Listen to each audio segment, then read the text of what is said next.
Next, on Currents News, shocking video shows children caught in the middle of a shooting in New York City as gun violence grows nationwide. Violence is a top agenda for mayoral candidates as we inch closer to the New York City primary. A look at where they stand. Concerns are growing the U.S. will not reach President Biden's vaccine goal. And with COVID numbers dropping, weddings are making a huge comeback. I don't think I've ever felt anything like this before, and I've been doing this for 10 years now. Vendors are overwhelmed with demand as couples rush to say I do. The news starts right now.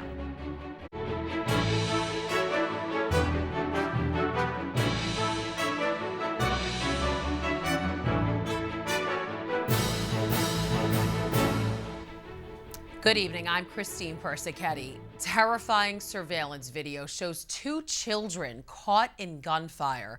It's one of the latest incidents in a surge of gun violence in New York City and across the country. Disturbing headlines are appearing in communities coast to coast with no end in sight. We warn you, the following video is graphic and may be difficult to watch. The video is hard to watch. A man running from a gunman in the Bronx falls, knocking down two children. But that doesn't seem to faze the shooter, who unleashes a barrage of bullets. Fortunately, the 5- and 10-year-old kids weren't hit. Before, another shot was just fired. He's down, he's down, he's down. Unfortunately, it seems this is becoming the sound of summer across America. Incidents from Oakland to Chicago to Minneapolis. Just this weekend, more than 30 killed in gun violence, according to the Gun Violence Archive. Disturbingly, children continue to be caught in the crossfire. In Dallas, a gunfight between partygoers left 8 people injured, including a 10-year-old and a 15-year-old. And in Detroit Thursday, police still investigating a shooting that killed a 2-year-old. You know, I don't wish this on my worst enemy. Here in New York City, there have been more than 630 shootings so far this year. That's compared to nearly 390 at this time last year, a 64% increase, according to the NYPD. I'm gonna let it shine. Some gun reform advocates are discouraged by what they feel is a lack of action at the federal level in the wake of this uptick in violence. The fact that we have not seen very much substantial gun reform from the Biden administration, which is especially disappointing considering the fact that Joe and Kamala both campaigned on this, people are very frustrated. President Biden has declared gun violence as an epidemic and has been calling on the Senate to pass legislation to stop it.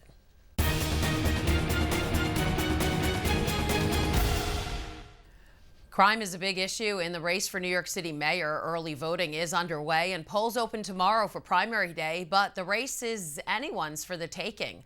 According to a new Ipsos poll, Brooklyn Borough President Eric Adams is in the lead with 28%, following behind Andrew Yang with 20%. In third is former Sanitation Commissioner Catherine Garcia at 15%, and in fourth, counsel to current Mayor Bill de Blasio, Maya Wiley. She has 13%. If you're on the fence about who to vote for, no worries. The Diocese of Brooklyn sent each candidate a questionnaire with topics important to Catholic voters, and it will be available in this week's tablet. Currents News spoke with Bishop DiMarzio about why he decided on the initiative. I would say most of them came back with very positive answers, which is good. That means that whoever gets in seems to understand our issues.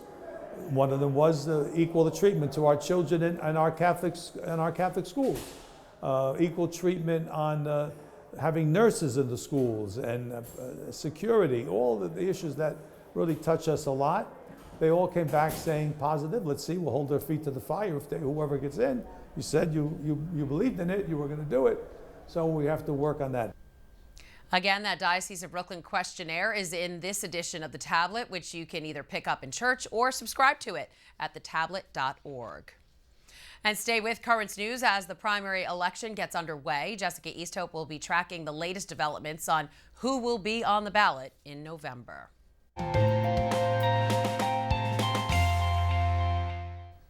As we head into Religious Freedom Week, Philadelphia Catholic Social Services are celebrating a win in the Supreme Court. In a rare show of unanimity, all 9 justices on the court ruled in favor of Catholic Social Services.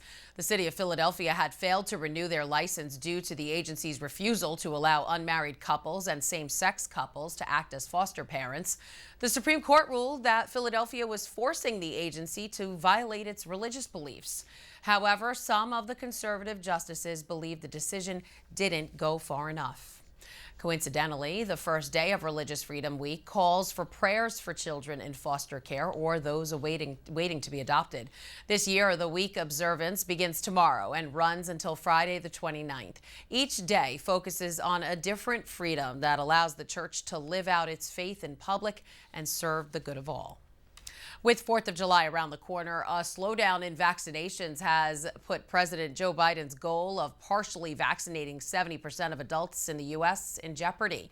But as Britt Conway reports, health experts are more concerned about what happens after Independence Day. On July 4, we're going to celebrate our independence from the virus as we celebrate our independence of our nation. Independence from COVID-19. One shot at a time, by getting 70% of adults at least partially vaccinated in less than 2 weeks. We're at a little more than 65%. Close, but at the weekly vaccination rate we're at, getting to 70 is unlikely. In 16 states and D.C., 70% of adults have gotten 1 dose. That's in dark green.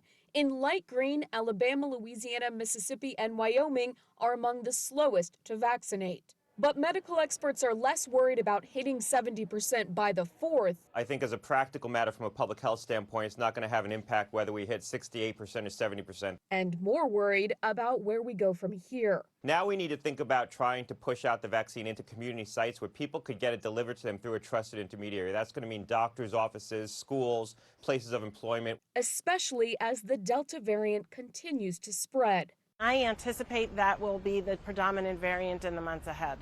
It's already taking its toll in Missouri. We've seen a 5-fold increase in hospitalized patients in less than 4 weeks. Our doctors are describing them as younger, sicker. They're often coming to us later in the disease process, so we have less therapy options for them. I'm Britt Conway, reporting. As pandemic restrictions relax across the nation, the country's economy is beginning to take off. But New York City is lagging behind. A 10.9% in May, the city's unemployment rate was nearly twice the national average. Unemployment benefits, hard to find childcare, fear over COVID-19, and low wages have all been blamed for the shortage. Now, all eyes are on September, when many companies aim to bring their workers back to the office, and Broadway is expected to fully reopen. With COVID-19 numbers falling, engaged couples are finally able to have their dream weddings. And now vendors that were forced out of work for months because of lockdowns are struggling to keep up with the new demand.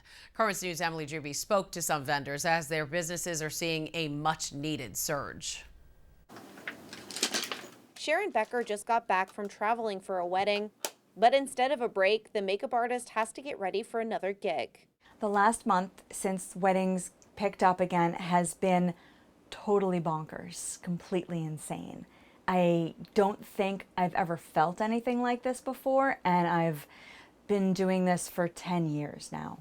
But after the pandemic, the busy schedule is welcomed.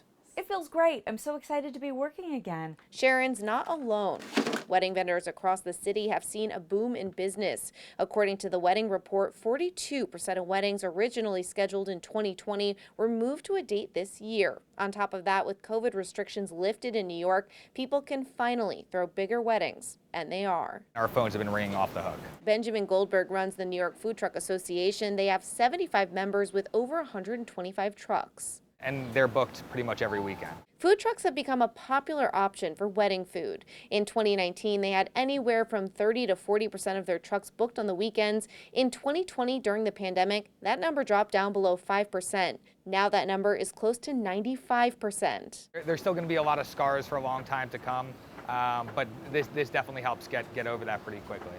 Christian Rada, Director of Marriage, Family Formation, and Respect Life Education for the Diocese of Brooklyn, has seen an increase in pending marriages too. I'm seeing an increase in couples going to pre-Cana. Couples heading back to the church altar. They want to have family and friends gather together to celebrate this wonderful occasion of two people coming together and asking for God's blessing. This summer of nuptials, more marriages, more families, and more business for wedding vendors. Bright spots after a difficult year. In Windsor Terrace, Emily Druby, Currents News. There's a lot more news headed your way. Aid to the Church in Need pulls off a remarkable feat while most charities struggle to make it through the pandemic. Plus, we'll tell you what a statue of the Virgin Mary went through without even picking up a scratch. And the two best friends whose bond has only grown stronger after one of them lost her vision. We hear about their amazing friendship when we come back. There are now some big changes to the tablet website. You can get personalized access to the Catholic news you value. Sign up for free at thetablet.org.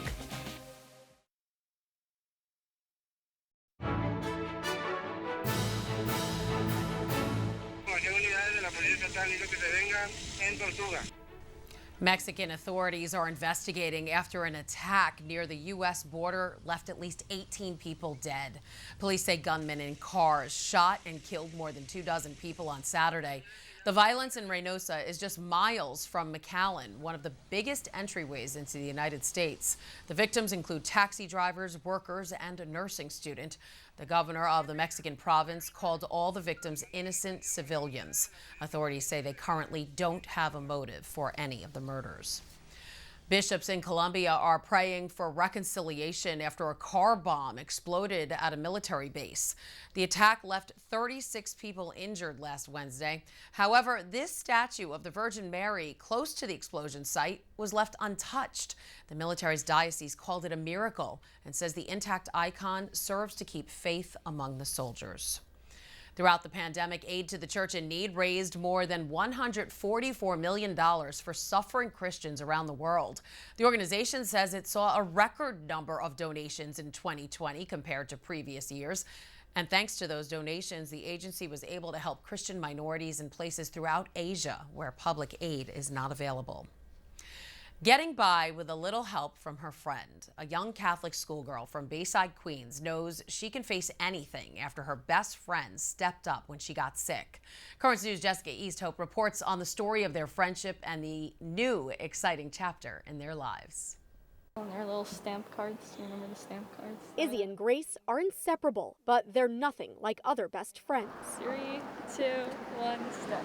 Izzy leans on Grace when they're walking downstairs or down the hall at Sacred Heart Catholic Academy in Bayside. For Izzy, Grace is her caretaker. Grace helps a lot with navigating and stuff and things that other people aren't always willing to do. But the girls say there's nothing special about their friendship. Navigating the world together is all they've ever known. Izzy was only 7 when she was diagnosed with a brain tumor that took her sight. After surgery, when she returned to school, Grace took on a new role in her life. I can kind of see when she's struggling most of the time. And when I don't, you always tell me.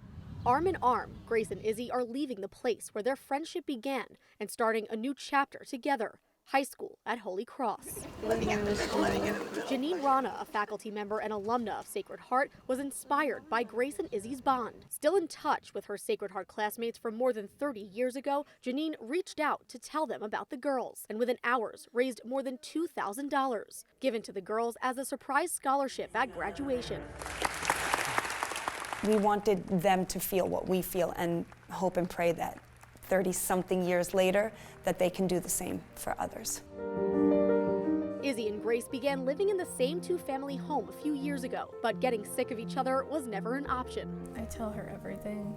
She is my pretty much go-to person. You might think Izzy needs Grace, but if you look closer, you realize, just like any other best friends, they need each other. In Bayside, Jessica Easthope, Currents News. What a sweet story. The Sacred Heart Catholic Academy of Bayside class of 1983 is hoping to make the scholarship an annual award for friends who are examples of loyalty and compassion, just like Grace and Izzy. Congratulations to Brooklyn's Monsignor David Casado, who is celebrating 20 years as an NYPD chaplain. Monsignor Casado began his service to the department on June 18, 2001, and would soon see New York's finest through one of their toughest moments, the deadly September 11th terror attacks. Still, Monsignor Casado says his service as an NYPD chaplain has been one of the greatest joys of his life. Very few people in the world can say they've worked alongside the Pope, let alone 6 popes. A new book offers a unique eyewitness account of many of the historical events that shaped the Catholic Church and the world. 6 Popes, A Son of the Church Remembers, was written by Monsignor Hilary Franco, advisor at the Permanent Observer Mission of the Holy See to the United Nations. Monsignor Franco joins us now to tell us all about it. So the first thing I have to ask as I hold the book in my hand, how does a little boy growing up in the Bronx end up at the Vatican working with 6 different popes and then becoming friends with the likes of Mother Teresa and others? You know, Christine, first of all, thank you for having me on this show. I think it's a great question. You know what? I think we should do something. If we have a direct contact with the Almighty, we will ask him. He only knows the answer. I'll tell you. I had up until 18, I had no idea that I would be priest. But I understand you're from a family of priests. That is but you correct. actually wanted to be an actor first. Yes. Yes. So what was the moment that you said no, no acting?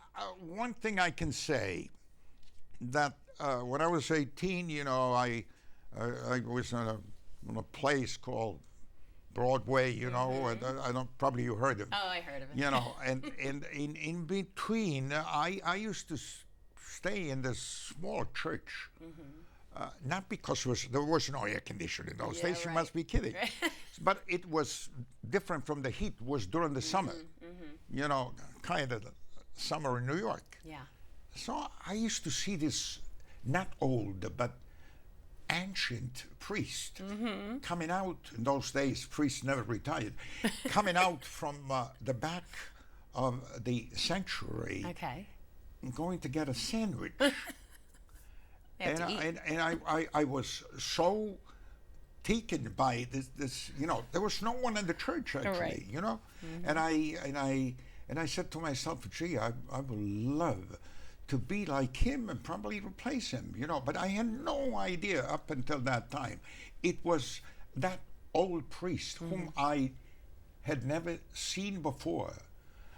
I actually do not know still to the day, actually the name of that priest. Wow. Unbelievable. Because and then it changed the church, your life. That church was closed, and that was it. Wow. I know Archbishop Fulton Sheen was your mentor, your friend. Now he's on the road to sainthood. So what's something about him the rest of us may not know? I remember the first morning that I came down the steps, and I wanted to see that everything was ready in the beautiful chapel that we had downstairs before the bishop would arrive. This is 6:15. Yeah. So I come down. As I come down, I said, "Oh, look at me, my first boo-boo." I mean, last night I forgot to put the light off in the chapel. I said, so I opened the chapel, and there he was. The saintly bishop was kneeling down, and he would remain in front of the Blessed Sacrament until 7:30. But the intensity of this man in his connection with the tabernacle, you know, the Jesus and the tabernacle, was something that really impressed him. One other thing I want to ask you, it's probably all in the book. You've worked with 6 popes. Yes. What is your most memorable experience? Well, my life with John Paul II, because, you know, he was, when we met the first time, we were both young. He came as an auxiliary bishop from Krakow, you know, Poland. Yes. And I was already there at the council. That's how we met for the first time. We continued our friendship until one day, on the 16th of October, 1978, I'm in my car, you know, going somewhere, and the radio announcer says, "Oh, we have fumata bianca, namely there is a white smoke in the Sistine Chapel. The Pope has been elected. So I turn around immediately. I go in the square, and here is Cardinal Felice announcing, Habemus Papam, we have a Pope. Immediately comes the last name, Wojtyła. I said, uh-oh, look at me. That is great. What a great memory. What great stories. And I'm sure everybody can't wait to read this. Monsignor Franco, author of Six Popes, a son of the Church of Members. I'm looking forward to it. And then we'll chat later about all the other stories you have. Thanks so much for being here. Thank you so much. Thank you, Christine, for having me. And you can find Monsignor Franco's book, Six Popes, a son of the Church of Members, on Amazon or at your local bookstore. Still to come on Currents News, and Olympics like no other. A look at where elite athletes from around the globe will spend their time when they're not going for gold. Do you have a story idea or want to share a tip? Email us at newstips@desalesmedia.org or call our 24-hour number, 718-517-3122. We'll be right back.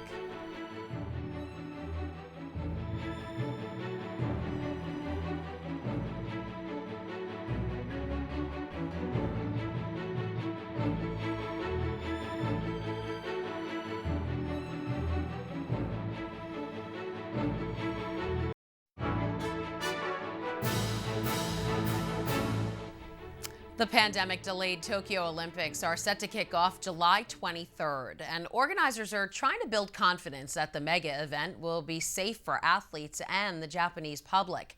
Japanese officials say venues for the games will be open to spectators at half capacity.